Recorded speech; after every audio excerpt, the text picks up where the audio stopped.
জুলাইয়ের আকাঙ্ক্ষা বাস্তবায়নে সব ধর্মের মানুষকে একসাথে কাজ করতে হবে বলেছেন প্রধান উপদেষ্টা। ঢাকেশ্বরী মন্দিরে দুর্গাপূজার প্রস্তুতি পরিদর্শন। জেলা প্রশাসকের আশ্বাসে ফরিদপুর ৪ আসনের সীমানা পুনর্বিন্যাস নিয়ে আন্দোলন স্থগিত। আগামী নির্বাচনে রিটার্নিং অফিসারের দায়িত্ব চান ইসির কর্মকর্তারা। শেখ হাসিনাকে ফেরত এনে বিচার করা সরকারের নৈতিক দায়িত্ব মন্তব্য নাহিদ ইসলামের। ট্রাইব্যুনালে আজও সাক্ষ্য দিলেন মাহমুদুর রহমান।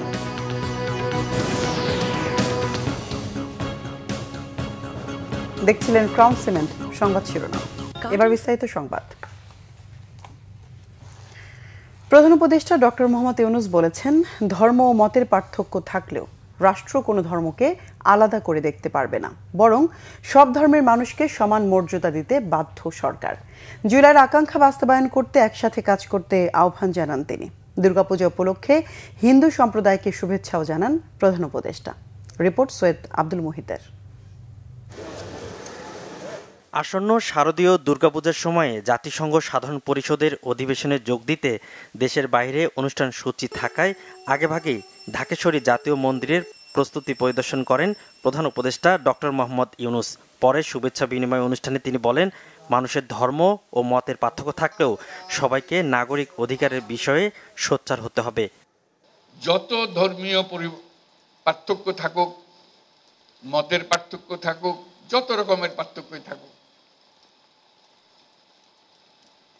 রাষ্ট্র আমাদের প্রতি কোনো পার্থক্য করতে পারবে না। রাষ্ট্র দায়িত্ববদ্ধ সবাইকে সমান মর্যাদা দেওয়ার জন্য। সে যেই হোক, সে যেই ধর্মে বিশ্বাস করুক, যেই মতবাদে বিশ্বাস করুক, তার ধন অসীম ধনের অধিকারী হোক অথবা নিঃস্ব হোক, রাষ্ট্রের কাছে সে একজন নাগরিক। নাগরিকের সমস্ত অধিকার সংবিধানে লিপিবদ্ধ করা আছে। কোনো সরকারের অধিকার নাই তাকে কোনো জায়গা থেকে বঞ্চিত করা, ক্ষুদ্র পরিমাণেও বঞ্চিত করা। তিনি বলেন, নতুন বাংলাদেশে সবার সব নাগরিক অধিকার নিশ্চিত করতে হবে। এ নিয়ে হতাশ হওয়ার সুযোগ নেই। বৈষম্যহীন ও দুর্নীতিমুক্ত বাংলাদেশ গড়তে একসাথে কাজ করার আহ্বানও জানান। আমরা এমন একটা দেশ বানাতে চাই যেখানে এরকম নিরাপত্তা বাহিনীর বেষ্টিত হয়ে ধর্ম পালন করে একটা হাস্যকর জিনিস হয়। এটা কি কথা হলো? এটা কোন ধরনের দেশ বানালাম আমরা? এরকম দেশ বানানোর জন্যই এত রক্তপাত, এত কিছু হলো? আমরা সেটা চাই না। আমরা সম্পূর্ণ নিরাপত্তার মধ্যে, সম্পূর্ণ বিশ্বাসের মধ্যে আমরা আমাদের যার যার মত, যার যার ধর্ম পালন করতে চাই। এই নিশ্চয়তা আমরা চাই। জুলাই গণ অভ্যুত্থানের মধ্য দিয়ে আমরা বৈষম্য, দুর্নীতিমুক্ত একটি সমৃদ্ধ দেশ গড়ার যে অগ্রযাত্রা শুরু করেছি, তার সকল বাস্তবায়ন করতে হলে ধর্ম, বর্ণ ভেদাভেদ ভুলে সকলকে একসঙ্গে কাজ করতে হবে। সব অশুভ, অন্যায়, অন্ধকারকে পরাজিত করে ঐক্য সম্প্রীতির জয় হবে। বাংলাদেশ এগিয়ে যাবে। আগামীতে এমন বাংলাদেশ বিনির্মাণ করা হবে যেখানে নিরাপত্তা নিয়ে উদ্বেগ থাকবে না বলেও জানান প্রধান উপদেষ্টা। সৈয়দ আব্দুল মুহিত, বাংলা ভিশন, ঢাকা। ফরিদপুর ৪ আসনের ভাঙ্গা এলাকায় পূর্ব ঘোষিত ৩ দিনের অবরোধ কর্মসূচির তৃতীয় দিনেও থমথমে পরিস্থিতি বিরাজ করছে। সতর্ক প্রহরায় আইন শৃঙ্খলা রক্ষাকারী বাহিনী। সোমবার দিনভর সহিংস ঘটনার পর মঙ্গলবার সকাল থেকে দক্ষিণাঞ্চলের সড়ক ও মহাসড়কগুলোতে যান চলাচল স্বাভাবিক রয়েছে। সকালে ভাঙ্গা ইন্টারসেকশন এলাকায় আইন শৃঙ্খলা রক্ষাকারী বাহিনীর ব্যাপক উপস্থিতি লক্ষ্য করা গেছে। তবে আন্দোলনকারীরা যাতে আবারও সহিংসতায় জড়াতে না পারে সেজন্য সর্বোচ্চ সতর্ক অবস্থানে রয়েছে প্রশাসন। জেলা প্রশাসক কামরুল আহসান মোল্লা জানিয়েছেন, পরিস্থিতি নিয়ন্ত্রণে সব ধরনের প্রস্তুতি নেওয়া হয়েছে। যান চলাচল স্বাভাবিক আছে, আর আমরা যান চলাচল স্বাভাবিক রাখার স্বার্থে যা যা করা দরকার তাই করব। এবং এই বাঙ্গাবাসীকে আমরা বলতে চাই যে তাদের বিষয়ে আমরা ঊর্ধ্বতন কর্তৃপক্ষকে জানিয়েছি এবং এছাড়া একটি রিট আদালতে আছে শুনানির জন্য। সেই পর্যন্ত তারা যেন অপেক্ষা করে, জনদুর্ভোগ যেন সৃষ্টি না করে। এদিকে বাগেরহাটে 4টি সংসদীয় আসন বহাল রাখার দাবিতে সর্বদলীয় সম্মিলিত কমিটির ডাকে জেলার সব উপজেলা নির্বাচন অফিসের সামনে অবস্থান কর্মসূচি পালন হয়েছে।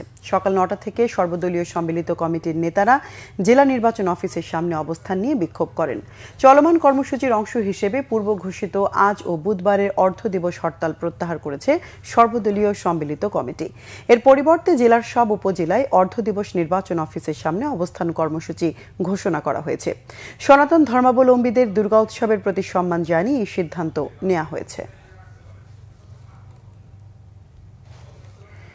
আগামী জাতীয় নির্বাচনকে অবাধ ও সুষ্ঠু করতে রিটার্নিং কর্মকর্তার দায়িত্ব চান নির্বাচন কমিশনের নিজস্ব কর্মকর্তারা। মঙ্গলবার দুপুরে আগারগাঁও নির্বাচন ভবনের মিডিয়া সেন্টারের সংবাদ সম্মেলনে এমন দাবি জানানো হয়। বাংলাদেশ ইলেকশন কমিশন অফিসার্স অ্যাসোসিয়েশনের আহ্বায়ক মনির হোসেন জানান, 27 সেপ্টেম্বর এই সংক্রান্ত বিভিন্ন দাবি নিয়ে নির্বাচন ভবনে অনুষ্ঠিত হবে সারা দেশের নির্বাচন কর্মকর্তাদের সম্মেলন। তিনি আরও বলেন, অবাধ, সুষ্ঠু ও নিরপেক্ষ নির্বাচন নিশ্চিত করতে কমিশনকে সুপারিশ দেওয়া হয়েছে। কমিশন তা আমলেও নিয়েছে। নির্বাচন ব্যবস্থা সংস্কার কমিশনের পক্ষ থেকেও ভালো নির্বাচনের জন্য সুপারিশ করা হয়েছে। সংবাদ সম্মেলনে 3টি দাবির পাশাপাশি সুন্দর নির্বাচন আয়োজনে কমিশনকে বেশ কিছু পরামর্শ দেওয়া হয় অ্যাসোসিয়েশনের পক্ষ থেকে। চট্টগ্রাম বিশ্ববিদ্যালয় কেন্দ্রীয় ছাত্র সংসদ চাকসু নির্বাচনের মনোনয়ন ফর্ম সংগ্রহের শেষ দিন ছিল আজ। জমা দেওয়া যাবে আগামীকাল পর্যন্ত। সকাল 9:30 থেকে বিকেল 3:30 পর্যন্ত মনোনয়নপত্র বিতরণ করা হয়। এর আগে গত দুদিনে মনোনয়ন ফর্ম নিয়েছেন সব মিলে 169 জন। শিক্ষার্থীদের নানামুখী সমস্যা সমাধান সহ তাদের কণ্ঠস্বর হয়ে ওঠার আশ্বাস দিচ্ছেন বিভিন্ন পদপ্রার্থীরা। 21 সেপ্টেম্বর প্রার্থীদের প্রাথমিক তালিকা প্রকাশ করা হবে। 25 সেপ্টেম্বর প্রকাশিত হবে চূড়ান্ত তালিকা। ভোট গ্রহণ হবে 12 অক্টোবর। চূড়ান্ত ভোটার তালিকা অনুযায়ী মোট ভোটার 27,634 জন। সাবেক প্রধানমন্ত্রী শেখ হাসিনাকে ফিরিয়ে এনে বিচারের মুখোমুখি করা সরকারের নৈতিক আইনি দায়িত্ব বলে মন্তব্য করেছেন জাতীয় নাগরিক পার্টি এনসিপির আহ্বায়ক নাহিদ ইসলাম। মঙ্গলবার ট্রাইব্যুনালে সাংবাদিকদের সঙ্গে আলাপে এ মন্তব্য করেন তিনি। এর আগে ট্রাইব্যুনালে সাক্ষ্য দেন নাহিদ ইসলাম। বলেন, বিচার প্রক্রিয়ায় সন্তুষ্ট তিনি, তবে নির্বাচনের পরও যেন বিচার প্রক্রিয়া কোনোভাবেই বাধাগ্রস্ত না হয়, সেই বিষয়গুলো রাজনৈতিক দলগুলোর ইশতেহারে থাকবে, এটাই প্রত্যাশা। নাহিদ বলেন, শেখ হাসিনার বিরুদ্ধে করা মানবতা বিরোধী অপরাধের এই মামলায় তার সাক্ষ্য নেয়ার পর এটি রায়ের দিকে যাবে। আশা করেন এ মামলায় ন্যায় বিচার মিলবে। তবে সারা দেশে গুম, খুন, গণহত্যা, নির্যাতনের আরও অনেক মামলা রয়েছে, সেগুলোর বিচার প্রক্রিয়া অনুসারে চলবে বলেও প্রত্যাশা তার। এদিকে জুলাই আগস্টে সংঘটিত মানবতা বিরোধী অপরাধের মামলায় সাবেক প্রধানমন্ত্রী শেখ হাসিনা ও সাবেক স্বরাষ্ট্রমন্ত্রী আসাদুজ্জামান খান কামাল ও সাবেক আইজিপি চৌধুরী আবদুল্লাহ আল মামুনের বিরুদ্ধে দৈনিক আমার দেশ পত্রিকার সম্পাদক মাহমুদুর রহমান দ্বিতীয় দিনের মতো সাক্ষ্য দিয়েছেন। 46তম সাক্ষী হিসেবে মাহমুদুর রহমান সাক্ষ্য দিয়েছেন। চলবে তার প্রক্রিয়া অনুযায়ী, ফলে নির্বাচনের পরেও যাতে এই বিচার প্রক্রিয়া কোনোভাবেই বাধাগ্রস্ত না হয়, সেটার জন্য এই ট্রাইব্যুনাল এবং অন্যান্য যেই বিচার প্রক্রিয়া রয়েছে সাধারণ কোর্টে, সেটা যাতে অব্যাহত থাকে সেই প্রতিশ্রুতি আমাদের এই সরকারের পক্ষ থেকে, সেই একটা রোডম্যাপের দাবি আমরা জানিয়েছি এবং সকল রাজনৈতিক দলের পক্ষ থেকেও সেই কমিটমেন্ট, তাদের সেই ইস্তিহারেও যাতে সেটা থাকে, এটা আমাদের প্রত্যাশা থাকবে, যাতে এই জুলাই গণহত্যার যে বিচার এবং গত 16 বছরে গুম সহ যে আরো নানান ফ্যাসিবাদী হত্যাকাণ্ড রয়েছে, অপরাধ রয়েছে, তার বিচার প্রক্রিয়া যাতে চলমান থাকে। শেখ হাসিনাকে ফিরে আনার বিষয়ে আমরা বরাবরই বলেছি, প্রথম থেকে বলছি, এখনো বলছি, সরকারের একটি কূটনৈতিক এবং রাজনৈতিকভাবেই সরকার এবং আন্তর্জাতিক জনমত তৈরি করে সরকারকে এই দিকে এগোতে হবে এবং এই মামলার যদি রায় হয়ে যায় তারপরে আসলে আর কোনো অপশন থাকবে না, তাকে ফিরিয়ে এনে শাস্তি প্রদান করাই এই সরকার এবং যে কোনো সরকারের জন্য এটা একটা নৈতিক এবং আইনি দায়িত্ব থাকবে। আমরা আশা করব যে এই সরকার সেই দায়িত্ব যথাযথভাবে পালন করবে। বিএনপির স্থায়ী কমিটির সদস্য সালাউদ্দিন আহমেদ বলেছেন, পিআর সহ নানা দাবিতে রাজপথে নামা সঠিক পদ্ধতি নয়, এটি আলোচনা টেবিলে বসেও সমাধান হতে পারে। মঙ্গলবার বিকেলে গুলশানের নিজ বাসভবনে সমসাময়িক বিষয়ে গণমাধ্যমের সাথে কথা বলেন সালাউদ্দিন আহমেদ। তিনি বলেন, রাজনৈতিক হীন উদ্দেশ্যে পিআরের মতো অস্থিতিশীল ব্যবস্থার দিকে গেলে জাতীয় জীবনে ভয়ঙ্কর পরিস্থিতি নিয়ে আসবে। কিন্তু রাজনৈতিক দল কয়েকটি আসন বেশি পেতে এই পদ্ধতিতে নির্বাচন চায়। নির্বাচনকে বাধাগ্রস্ত করার যে কোনো অপকৌশল জনগণ প্রতিহত করবে বলেও জানান তিনি। নির্বাচন বিলম্বিত হলে দেশে রাজনৈতিক স্থিতিশীলতা আসবে না। এর ফলে সাংবিধানিক শূন্যতা সৃষ্টি হলে জাতীয় ঐক্য বিনষ্ট হওয়ার পাশাপাশি জাতীয় এবং আঞ্চলিক নিরাপত্তা হুমকির মধ্যে পড়তে পারে। এতে বৈশ্বিক শক্তি ও ফ্যাসিবাদী শক্তি সুযোগ নেবে। এ সময় জাতীয় পার্টি ও 14 দল নিষিদ্ধ প্রসঙ্গে সাংবাদিকদের প্রশ্নের জবাবে সালাউদ্দিন আহমেদ বলেন, কোনো রাজনৈতিক দলকে নির্বাহী আদেশে নিষিদ্ধ করা বিএনপি সমর্থন করে না। নির্বাহী আদেশে কোনো দল নিষিদ্ধ হলে সেটি হবে ভয়ঙ্কর চর্চা। অবশেষে সেনাপ্রধান জেনারেল ওয়াকারুজ্জামানের উপহার হিসেবে খাগড়াছড়ির দুর্গম পাহাড়ি জনপদ রেজামণিপাড়া ও কারিগর পাড়ার বাসিন্দারা পেয়েছে সৌর বিদ্যুতের মাধ্যমে বিশুদ্ধ ও সুপেয় পানি। এতে খুশি ওই দুই গ্রামের প্রায় 120 পরিবারের মানুষ। স্থানীয় জনপ্রতিনিধি ও প্রশাসনের কর্মকর্তারা এই দুর্গম পাহাড়ে সৌর বিদ্যুতের মাধ্যমে বিশুদ্ধ পানি প্রকল্পকে মডেল হিসেবে দেখছেন। HM প্রফুল্লর তথ্য ও ভিডিও ছবিতে বিস্তারিত। খাগড়াছড়ি জেলা সদর থেকে প্রায় 23 কিলোমিটার দূরে পাহাড়ি জনপদ রেজামণিপাড়া ও কারিগরপাড়া। এই দুই গ্রামে পাহাড়ি জনগোষ্ঠীর 5 শতাধিক মানুষের ব্যবহারের জন্য পানির উৎস ছিল ঝিরি, ছড়া বা কুয়া। কিন্তু শীতকালে এসব শুকিয়ে যেত, ফলে পানির জন্য সীমাহীন দুর্ভোগ পোহাতে হতো এলাকাবাসীকে। অবশেষে সেনাবাহিনী প্রধান জেনারেল ওয়াকারুজ্জামানের উপহারে তাদের সেই দুর্ভোগের অবসান হয়েছে। চলতি বছরের 29 মার্চ রেজামণিপাড়া আর্মি ক্যাম্প পরিদর্শনে গিয়ে তিনি তাদের দুর্ভোগের কথা জানতে পারেন এবং বিশুদ্ধ খাবার পানি সরবরাহ নিশ্চিতের আশ্বাস দেন। মাত্র 4.5 মাসে সেনাপ্রধানের প্রতিশ্রুতি বাস্তবায়িত হওয়ায় খুশি স্থানীয়রা। বিশুদ্ধ খাবার পানির ব্যবস্থা করে দেওয়ায় মাননীয় সেনাপ্রধান মহোদয়কে আমরা প্রথমে কৃতজ্ঞতা জানাচ্ছি। এখানকার মানুষ অনেক কষ্ট করে কুয়া থেকে পানি আনতে হইতো, এখন সেনাপ্রধানের উপহারের জন্য আমরা এখন বাড়িতে পানি পাওয়া যাচ্ছে। সেনাপ্রধানের পরিকল্পনা ও উদ্যোগে রেজামণিপাড়া ও কারিগরপাড়ায় সৌর বিদ্যুতের মাধ্যমে বিশুদ্ধ পানি সরবরাহ প্রকল্প পাহাড়ে জীবনমান উন্নয়ন কার্যক্রমের একটি গুরুত্বপূর্ণ দৃষ্টান্ত বলে মনে করে খাগড়াছড়ি জেলা প্রশাসন। এখানে পানি সংগ্রহ নিয়ে যে তাদের সারাদিনের যে স্ট্রাগল ছিল সেটির অনেকটাই পরিসমাপ্তি ঘটতে যাচ্ছে। এর পাশাপাশি এটিকে সাস্টেনেবল করার জন্য এখানে যারা কমিউনিটি আছেন তাদেরকে প্রশিক্ষিত করে আগামীতে এটি যাতে মেনটেন করে আমরা এটিকে সাস্টেনেবল করতে পারি সে বিষয়ে আমাদের দৃষ্টি আকর্ষণ করেছি। পাহাড়ি মানুষের জীবনমান উন্নয়নে খাগড়াছড়ি পার্বত্য পরিষদ থেকেও এ ধরনের প্রকল্প গ্রহণের কথা জানান জেলা পরিষদ চেয়ারম্যান। সেনাবাহিনীদেরকে বলবো যে এটাই যেহেতু প্রথম ওনাদের একটা যে এখন ট্রাই করে দেখতেছেন, আমি আরো কয়েকটা গ্রামে দেওয়ার জন্য ওনাদেরকে আহ্বান জানাবো। কোঅর্ডিনেশনের মাধ্যমে প্রত্যন্ত অঞ্চলে কিভাবে জনগণকে সাহায্য করা যায় সেই সুবিধাটা এনশিওর করা যায়, আমরা কিন্তু কাজ করে যাচ্ছি। বাংলাদেশ সেনাবাহিনীর এই ধরনের উদ্যোগে খুশি পাহাড়ি জনগোষ্ঠী। Bangla vision news desk. উজানে ভারতে পাহাড়ি ঢল ও ভারী বর্ষণে সিলেটের সুরমা কুশিয়ারার পানি বেড়েছে। সকালে সিলেটের সুরমা ও কুশিয়ারা নদীর পানি কানাইঘাট ও জকিগঞ্জের আমলশিদে বিপদসীমা ছাড়িয়েছে। সিলেটের পানি উন্নয়ন বোর্ড অফিস জানায়, সকাল থেকে পূর্ববর্তী 24 ঘন্টায় সিলেটের সবকটি নদীর পানি বেড়েছে। এর মধ্যে সুরমার পানি বেড়েছে কানাইঘাট পয়েন্টে 82 সেন্টিমিটার, সিলেট পয়েন্টে 33 সেন্টিমিটার, কুশিয়ারার পানি আমলশিদে 68 সেন্টিমিটার, শেওলায় 51 সেন্টিমিটার, ফেনসুগঞ্জে 21 সেন্টিমিটার, শেরপুরে 8 সেন্টিমিটার। উজানে ভারী বৃষ্টিপাত অব্যাহত থাকলে সুরমা কুশিয়ারা তীরবর্তী ও নিম্নাঞ্চলে বন্যা পরিস্থিতি সৃষ্টি হতে পারে।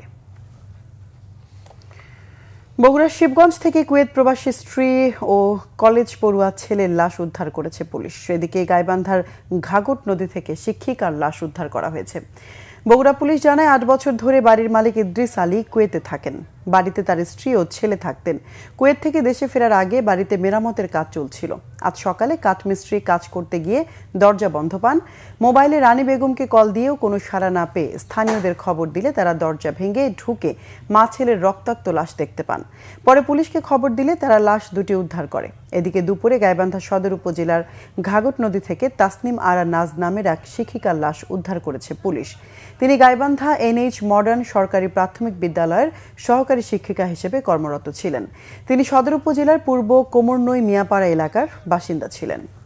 রংপুরের পীরগাছা রেলওয়ে স্টেশনের সামনে সান্তাহার থেকে লালমনিরহাটগামী পদ্মরাগ লোকাল ট্রেনের 5টি বগি লাইনচ্যুত হয়েছে। এতে দিনভর লালমনিরহাট সান্তাহার রুটে ট্রেন চলাচল বন্ধ রয়েছে। রেলওয়ে কর্তৃপক্ষ জানিয়েছে, মঙ্গলবার দুপুরে সান্তাহার থেকে ছেড়ে যাওয়া পদ্মরাগ ট্রেনটি লালমনিরহাট যাচ্ছিল। পীরগাছা স্টেশনে বিরতি দিয়ে আউট সিগন্যালের কাছে পৌঁছলে হঠাৎ ট্রেনের 5টি বগি লাইনচ্যুত হয়। এতে বড় ধরনের দুর্ঘটনা না ঘটলেও লাইন ও সিগন্যালের ক্ষতি হয়েছে। ভোগান্তিতে পড়েছেন যাত্রীরা। এদিকে দুর্ঘটনার কারণ অনুসন্ধানে ঊর্ধ্বতন রেলওয়ে কর্মকর্তারা ঘটনাস্থলের উদ্দেশ্যে রওনা দিয়েছেন। লালমনিরহাট থেকে রিলিফ ট্রেন রওনা দিয়েছে দুপুর 2:15টার দিকে। রাতের মধ্যে লাইন সচল করা না হলে এই রুটে চলাচলকারী আন্তনগর ও লোকাল ট্রেন চলাচল বন্ধ থাকবে। দেশের বিভিন্ন জায়গার আরো কিছু খবর নিয়ে দেখুন একটি ডেস্ক রিপোর্ট। কুড়িগ্রাম পৌরসভার ভেলাকোপা এলাকায় নগর মাতৃসদন কেন্দ্র ও চর কুড়িগ্রাম এলাকায় নগর স্বাস্থ্য কেন্দ্র উদ্বোধন করা হয়েছে। স্থানীয় সরকার পল্লী উন্নয়ন ও সমবায় উপদেষ্টা আসিফ মাহমুদ সজীব ভুইয়া ভার্চুয়াল মিটিংয়ের মাধ্যমে এর উদ্বোধন করেন। এ উপলক্ষে জেলা প্রশাসকের সম্মেলন কক্ষে অনুষ্ঠিত সভায় উপস্থিত ছিলেন জেলা প্রশাসক সিফাত মেহনাজ, পৌর প্রশাসক BM কুদরতে খুদা, স্থানীয় সরকার প্রকৌশল অধিদপ্তরের নির্বাহী প্রকৌশলী ইউনুস হোসেন বিশ্বাস, জেলা বিএনপির সিনিয়র যুগ্ম আহ্বায়ক অধ্যাপক শফিকুল ইসলাম বেবু সহ অন্যরা। নাটোরে কমনওয়েলথ স্টুডেন্টস অ্যাসোসিয়েশনের ভিপি নির্বাচিত ছাত্রদল কর্মী রিফাত মাহমুদকে সংবর্ধনা দেয়া হয়েছে। শহরের আলাইপুরে জেলা বিএনপির কার্যালয়ে এর আয়োজন করে জেলা ছাত্রদল। এতে বক্তব্য রাখেন দলের কেন্দ্রীয় নেতা অ্যাডভোকেট রুহুল কুদ্দুস তালুকদার দুলু। ভারত থেকে পেঁয়াজ আমদানির ক্ষেত্রে ইম্পোর্ট পারমিট বা IP উন্মুক্ত করার দাবিতে সংবাদ সম্মেলন করেছে চাঁপাইনবাবগঞ্জের আমদানি রপ্তানিকারক গ্রুপ। সোনা মসজিদ স্থলবন্দরে সংবাদ সম্মেলনে লিখিত বক্তব্য পাঠ করেন আমদানি রপ্তানিকারক গ্রুপের সভাপতি একরামুল হক। নিজেদের যোগ্য নাগরিক হিসেবে গড়ার জন্য পড়ালেখার বিকল্প নেই বলে মন্তব্য করেছেন শরীয়তপুরের জেলা প্রশাসক তাহসিনা বেগম। মাধ্যমিক পর্যায়ে ছাত্রীদের স্বাস্থ্য সুরক্ষায় তিনি আজ ডিএমখালী চরভয়রা উচ্চ বিদ্যালয়ে হাইজিন কর্নার উদ্বোধন করেন। বিদ্যালয়ের বিভিন্ন কার্যক্রমের জন্য জেলা প্রশাসক সকল শিক্ষক ও শিক্ষার্থীদের অভিনন্দন জানান। এ সময় উপস্থিত ছিলেন ভেদরগঞ্জ উপজেলার নির্বাহী কর্মকর্তা মোহাম্মদ আবু আবদুল্লাহ খান, উপজেলা মাধ্যমিক শিক্ষা অফিসার মোস্তফা কামাল এবং চরভয়রা উচ্চ বিদ্যালয়ের প্রধান শিক্ষক জাহাঙ্গীর আলম সহ শিক্ষকরা। চট্টগ্রামের বোয়ালখালীতে আসাদিয়া নুরিয়া সেহাবিয়া দাখিল মাদ্রাসার উদ্যোগে যশনে জুলুস অনুষ্ঠিত হয়েছে। স্থানীয় আহলা দরবার শরীফের সাজ্জাদানশীন সৈয়দ আবরার ইবনে সেহাবের নেতৃত্বে আহলা দরবার শরীফ থেকে এই যশনে জুলুস বের করা হয়। ঈদে মিলাদুন্নবী উপলক্ষে আয়োজিত এই যশনে জুলুসে শত শত লোক অংশ নেন। জুলুস বোয়ালখালী সদর সহ বিভিন্ন এলাকা ঘুরে আসে। যশনে জুলুস শুরুর আগে দেশ ও জাতির সমৃদ্ধি কামনায় মোনাজাত করা হয়। আসন্ন শারদীয় দুর্গাপূজা উপলক্ষে সাতক্ষীরায় নিরবচ্ছিন্ন নিরাপত্তা নিশ্চিতে সাংবাদিকদের সাথে মতবিনিময় সভা করেছেন পুলিশ সুপার মোহাম্মদ মনিরুল ইসলাম। এতে জেলার 587টি দুর্গাপূজা মণ্ডপের আইন শৃঙ্খলা বিষয়ক প্রস্তুতি নিয়ে বিস্তারিত আলোচনা করা হয়। টাঙ্গাইলে মুফতি রেজাউল করিম ও তার পরিবারের ওপর হামলার প্রতিবাদে মানববন্ধন করেছে স্থানীয়রা। সদর উপজেলার ঘারিন্দা ও আউটিয়া এলাকার উদ্যোগে এই কর্মসূচি পালন করা হয়। এতে বক্তব্য রাখেন স্থানীয় ইউপি সদস্য আনোয়ার হোসেন বাকি। চুয়াডাঙ্গায় ফ্রিজে মেয়াদোত্তীর্ণ ডেঙ্গু টেস্ট কিট ও ইউরিন টেস্ট কিট রাখার অপরাধে একটি নার্সিংহোমকে 40,000 টাকা জরিমানা করেছে ভোক্তা অধিকার সংরক্ষণ অধিদপ্তর। আলমডাঙ্গা উপজেলার 71 মোড় এলাকায় ওই অভিযান চালানো হয়। Nazneen Akter, Bangla vision news desk. সংবাদ শেষ করব ক্রাউন সিমেন্ট শিরোনামগুলো আরেকবার জানিয়ে। জুলাইয়ের আকাঙ্ক্ষা বাস্তবায়নে সব ধর্মের মানুষকে একসাথে কাজ করতে হবে বলেছেন প্রধান উপদেষ্টা। ঢাকেশ্বরী মন্দিরে দুর্গাপূজার প্রস্তুতি পরিদর্শন। জেলা প্রশাসকের আশ্বাসে ফরিদপুর 4 আসনের সীমানা পুনর্বিন্যাস নিয়ে আন্দোলন স্থগিত। আগামী নির্বাচনে রিটার্নিং অফিসারের দায়িত্ব চান ইসির কর্মকর্তারা। শেখ হাসিনাকে ফেরত এনে বিচার করা সরকারের নৈতিক দায়িত্ব মন্তব্য নাহিদ ইসলামের। ট্রাইব্যুনালে আজও সাক্ষ্য দিলেন মাহমুদুর রহমান।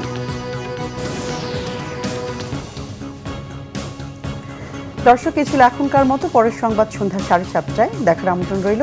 এছাড়া বাংলাভিশন সংবাদ ও সংবাদ সংশ্লিষ্ট অনুষ্ঠান দেখতে ভিজিট করুন www.bvnews24.com ও facebook.com/banglavisionnews এবং সাবস্ক্রাইব করুন youtube.com/banglavisionnews। এতক্ষণ সঙ্গে থাকে ধন্যবাদ সবাই।